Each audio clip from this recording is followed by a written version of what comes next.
Shalom. Welcome back. We are beginning our next study. This is part 2, and this is going to be on the final plague. So in our last video, we discussed the papyrus of Apur, which was discovered in Egypt, and the likely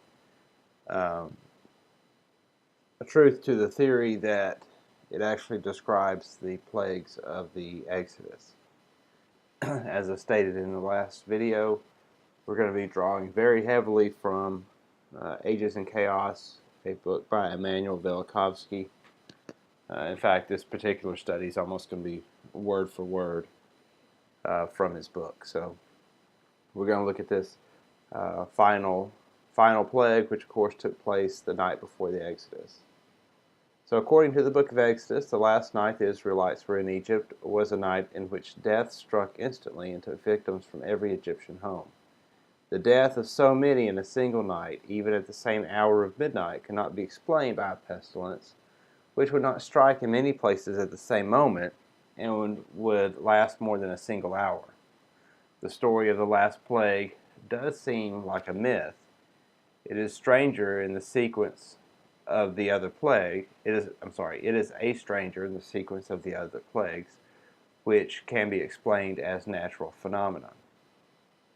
The plagues have been described here as forerunners of the catastrophe which reached its climax at the Yam Suf, the Sea of Passage.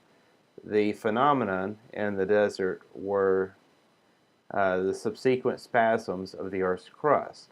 Testimony from Egyptian sources about an earthquake was sought with the purpose of establishing a synchronistic moment in Egyptian and Israelite history. So, as I mentioned before, if you want more detail about the events surrounding the Exodus, I recommend getting a copy of Velikovsky's book, Worlds in Collision, and he really goes into detail on what he's stating here about the connection of the earthquake to the Exodus. This is just going to be kind of a high-level overview touching the higher points of this information. On careful reading of the papyrus of Apur, it appeared that the slaves were still in Egypt when at least one great shock occurred, ruining houses and destroying life and fortune. It precipitated a general flight of the population from the cities, while the other plagues probably drove them from the country into the cities. The biblical testimony was reread. It became evident that it had not neglected this most conspicuous event. It was the 10th plague. In the papyrus, it is said the residence is overturned in a minute. Only an earthquake could have overturned and ruined the royal residence in a minute. Sudden and simultaneous death could be inflicted on many only by a natural catastrophe. So in Exodus 12:30, Pharaoh rose up in the night, he and all his servants, and all the Egyptians, and there was a great cry in Egypt, for there was not a house where there was not one dead. A great part of the people lost their lives in one violent shock. Houses were struck a furious blow. Exodus 12:27, the angel of Yeshua passed over the houses of the children of Israel in Egypt, where he smote the Egyptians and delivered our houses. The word nagath for smote is used for a violent blow, such as for thrusting with his horns by an ox. The residence of the king, the palaces of the rich, were tossed to the ground, and with them the houses of the common people and the dungeons of captives. Exodus 12:29, and it came to pass that at midnight the Lord Yeshua smote all the firstborn in the land of Egypt, from the firstborn of Pharaoh that sat on his throne unto the firstborn of the captive that was in the dungeon. And the papyrus reads, forsooth the children of princes are dashed against the walls. Forsooth the children of princes are cast out in the streets. The prison is ruined. So notice the reference to the prison, the same as the reference to the dungeon above. In the papyrus it is written, he who places his brother in the ground is everywhere. To it corresponds Exodus 12:30, there was not a house where there was not one dead. In Exodus it is written, there was a great cry in Egypt. It corresponds to the papyrus, it is groaning that is throughout the land, mingled with lamentations. A book of Artapanus, no longer extant, which quoted some unknown ancient source, and which is in its turn was quoted by Eusebius, tells of hail and earthquake by night, so that those who fled from the earthquake were killed by the hail, and those who sought shelter from the hail were destroyed by the earthquake. And at that time all the houses fell in, and most of the temples. So you see this connection again with the earthquake to the Exodus. The statues of the gods fell and broke in pieces. This night against all the gods of Egypt I will execute judgment. In Exodus 12:12. The earth was equally pitiless toward the dead in their graves. The sepulchres open and the buried were disentombed. The papyrus reads, "Forsooth, those who were in the place of embalmment are laid on the high ground." A legend is preserved in Haggadah. In the last night, when the land of Egypt was smitten, the coffin of Joseph was found lying upon the ground, lifted from its grave.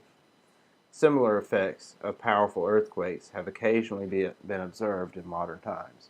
And so if you want the references to this information, it is in the book. Like I said, I'll include a link to the book in the description, so you can download a copy of this yourself. The unborn, Ipur mourned, entered into everlasting life, ere they had seen the light of the world.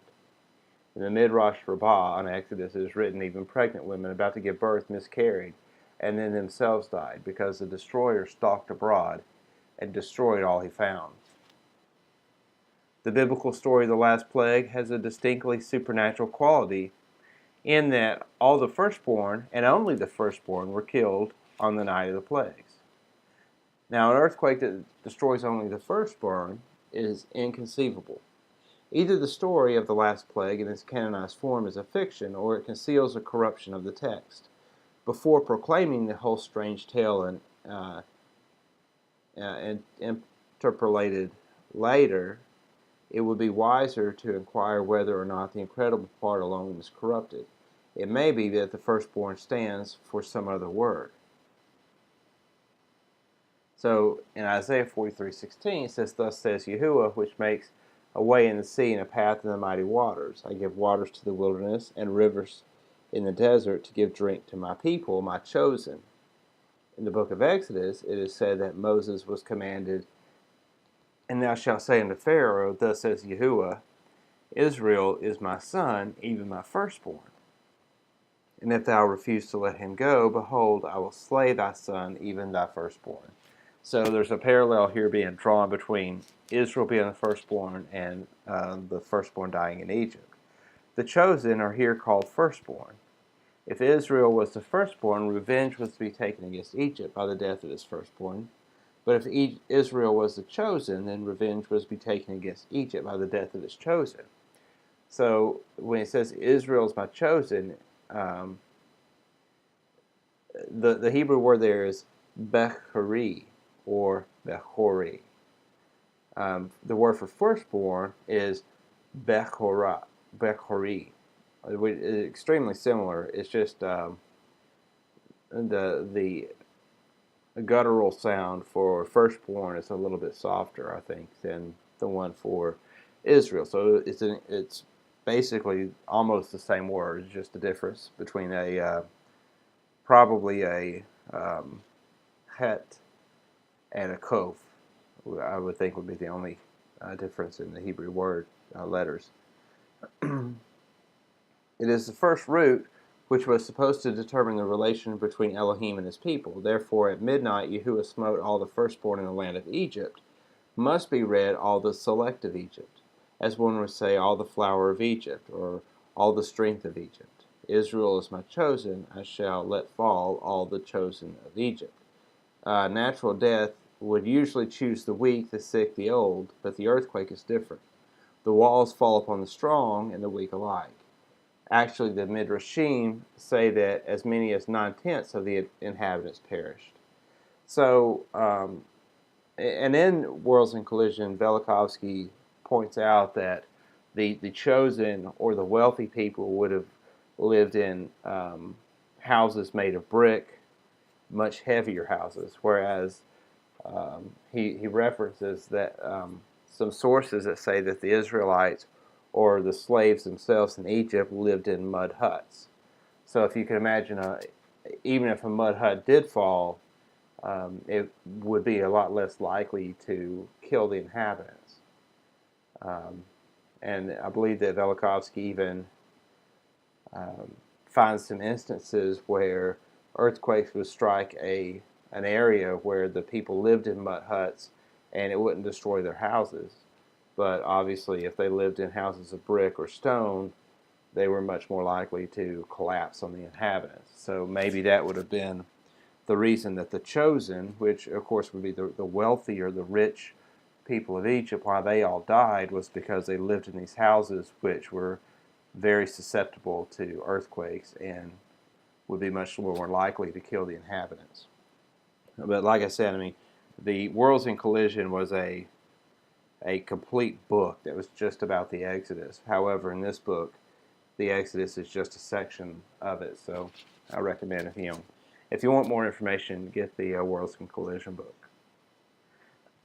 In Psalm 135, Velikovsky's idea is illustrated by the use of both roots where two words of the same root would have been expected.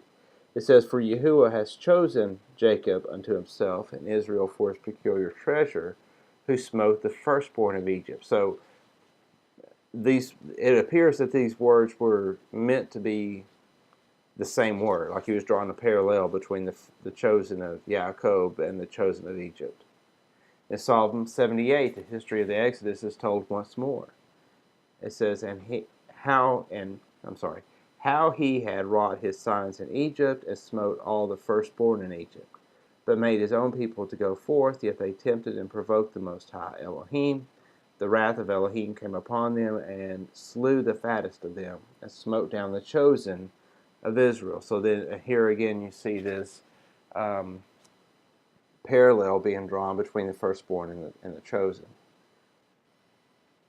Were the firstborn destroyed when the wrath was turned against Egypt, and were the chosen destroyed when the wrath was turned against Israel? In Amos 4:10 it says, "I have set among you the pestilence after the manner of Egypt. Your young men, or your chosen, I have slain." And so you look up the word is Bachar, is the word for chosen there. In the days of Ra'ash, or commotion, during the reign of Uzziah, the select and the flower of the Israelite people shall perish, as perished the chosen, the strength of Egypt. That was a prophecy of Amos. So again, it's like it's saying here in Amos that that they were dying after the manner of Egypt, and of course Uzziah. That was when there was a great earthquake in the temple. And so there's this parallel. Again, you see the involvement in this earthquake and the death of the chosen. The first omens of an approaching catastrophe brought unrest to the land, and the captives longed to escape to freedom. The papyrus narrates that men ventured to rebel against Uraeus, or the emblem of the royal authority, and that magical spells connected with the serpent are divulged, that gold and jewels are fastened to the neck of female slaves, which you could compare with Exodus 11:2, which says, "And let every man borrow of his neighbor, and every woman of her neighbor, jewels of silver and jewels of gold." So we're seeing this one parallel after another to the Exodus account, but of course it's told from the point of view of an Egyptian. That's why the papyrus references this, the magical spells and the serpent's secrets and all this stuff. I mean, that's pure paganistic type of thought, but of course that's who wrote the papyrus. It was written by an Egyptian. It says, "The collapse of stone structures, the dead and wounded in the debris, the fall of many statues of the gods, inspired dread and horror. All these were looked upon as the act of the God of the slaves." And so that's the point of view. Even in the papyrus seems to indicate that the cause of the calamity came from the Elohim that was worshipped by the slaves, which again fits right in with the Exodus account. It says, and the Egyptians were urgent upon the people that they might send them out of the land in haste, for they said, we be as dead men. The Egyptians were to use still bitterer words when the calamity was repeated. They no longer expressed anguish and fear of death, but invoked it in passages such as these. The papyrus, forsooth, many great and small say, I wish I might die. Would that there might be an end of men, no conception, no birth. Oh, that the earth would cease from noise and tumult no more. The following lines speak of a population escaping disaster. Men flee. Tents are what they make like the dwellers of the hills. In the book of Exodus, it is said that the Israelites left the country in haste and could not tarry. No doubt, flight and living in makeshift tents was shared by the majority of the survivors, as has happened many times since then whenever a violent shock has occurred. Devastating cities, a new shock is feared by those who have escaped with their lives. A mixed multitude of Egyptians joined the Israelite slaves, and with them hastily made toward the desert. Their first brief stop was at Sukkot, which in Hebrew means huts. So again, you see this testimony of the people living in tents, and the Israelites, of course, went to Sukkot, which would have been tents. The escaped slaves hurried across the border of the country. By day, a column of smoke went out before them in the sky, and by night it was a pillar of fire. In Exodus 13:21, by day a pillar of cloud to lead them on the way, and by night a pillar of fire to give them light, to go by day and night. The papyrus reads, behold, the fire has mounted up on high. Its burning goes forth against the enemies of the land. Of course, the enemies of the land, we're going to find out who that is later. But it says the translator added this remark, here the fire is regarded as something disastrous. So the translator of the papyrus, that's a margin that he had written. After the first manifestations of the protracted cataclysm, the Egyptians tried to bring order to the land. They traced the route of the escaped slaves. The wanderers became entangled in the land. The wilderness has shut them in, says Exodus 14:3.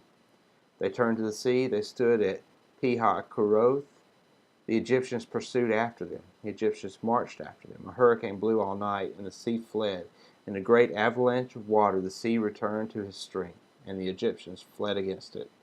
The sea engulfed the chariots and the horsemen, the Pharaoh and all his host. The papyrus Epur records only that the Pharaoh was lost under unusual circumstances that had never happened before. The Egyptian wrote his lamentations, and even in the broken lines they are perceptible. Weep, the earth is on every side. Weep. So Israel's left Egypt. And as they're coming out, they meet another group coming in. History knows these as the Hyksos. And so as we dig in for the first time, we'll be able to identify who the Hyksos actually are. The mysterious people that came in and ruled Egypt during several hundred years of dark ages. So thank you for listening. I pray this has been a blessing to you, and shalom.